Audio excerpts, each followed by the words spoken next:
So for our meditation today, I will read the passage from The Pursuit of the Unknowable.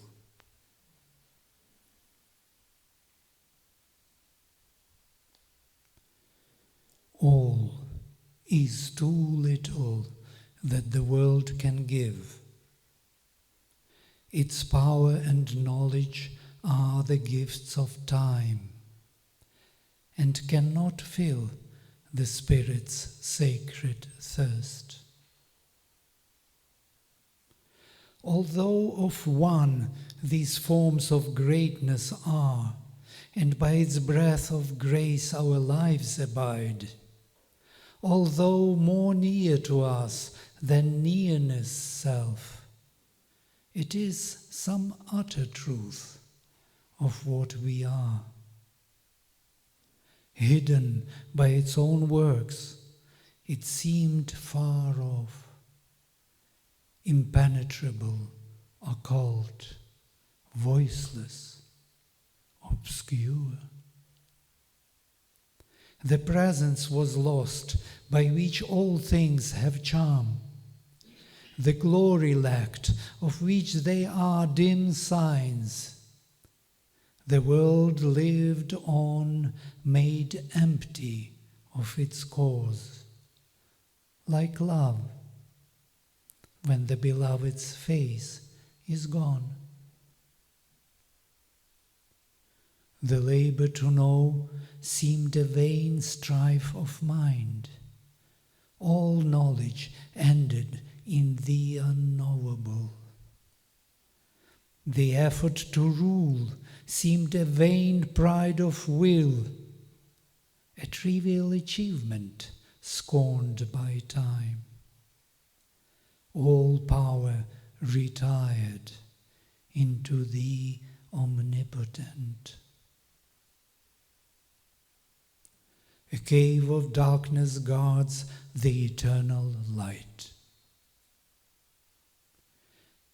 A silence settled on his striving heart.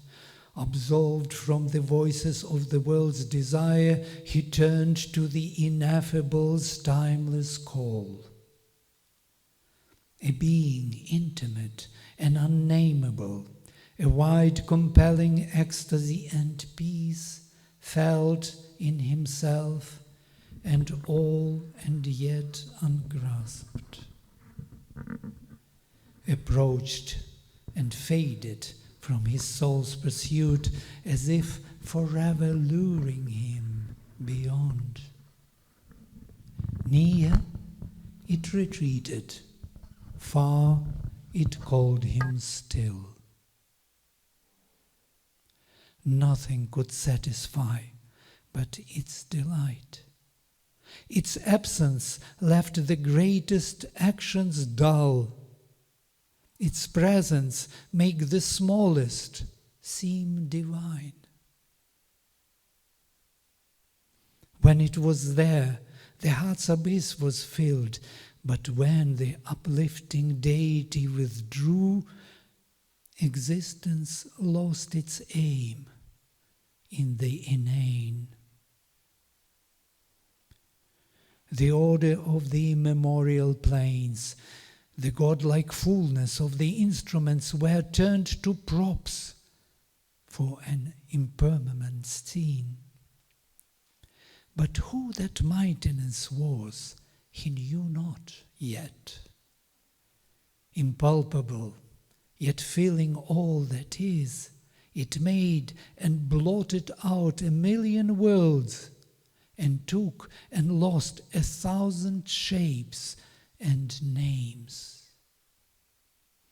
Across a neutral, all-supporting void whose blankness nursed his lone immortal spirit, allured towards some recondite supreme, aided, coerced by enigmatic powers, aspiring and half-sinking, and upborne invincibly he ascended without pause.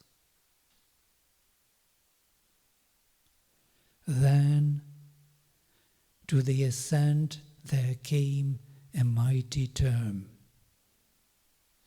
A height was reached where nothing made could live, a line where every hope and search must cease, neared some intolerant, bare reality.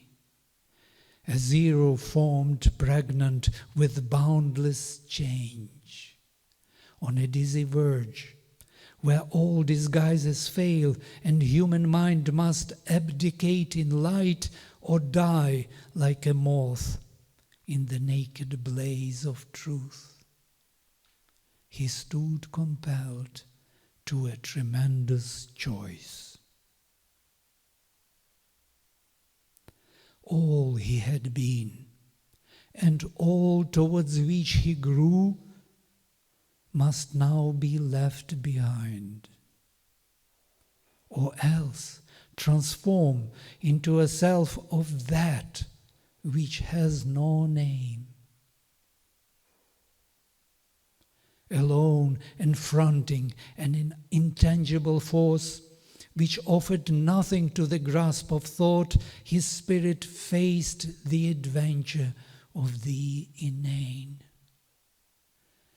A vastness brooded free from sense of space, an everlastingness cut off from time, a strange, sublime, inalterable peace, silent, rejected from it world and soul. A stark companionless reality answered at last to his soul's passionate search, passionless, wordless, absorbed in its fathomless hush, keeping the mystery none would ever pierce. It brooded inscrutable and intangible, facing him with its dumb, tremendous calm. It had no kinship with the universe. There was no act, no movement in its vast. Life's question, met by its silence, died on her lips. The world's effort ceased, convinced of ignorance, finding no sanction of supernal light. There was no mind there with its need to know. There was no heart there with its need to love.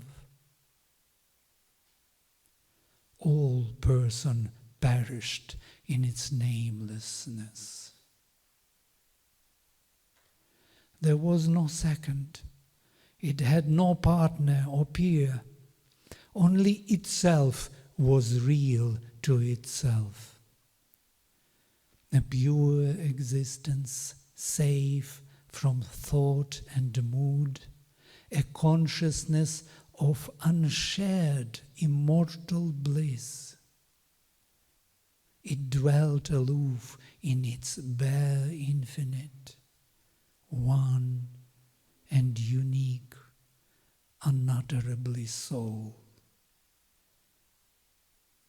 A being formless, featureless, and mute, that knew itself by its own timeless self, aware forever in its motionless depths, uncreating, uncreated, and unborn, the one by whom all live, who lives by none. An immeasurable luminous secrecy, guarded by the veils of the unmanifest, above the unchanging cosmic interludes, abode supreme, immutably the same, a silent cause occult, impenetrable, infinite, eternal, unthinkable.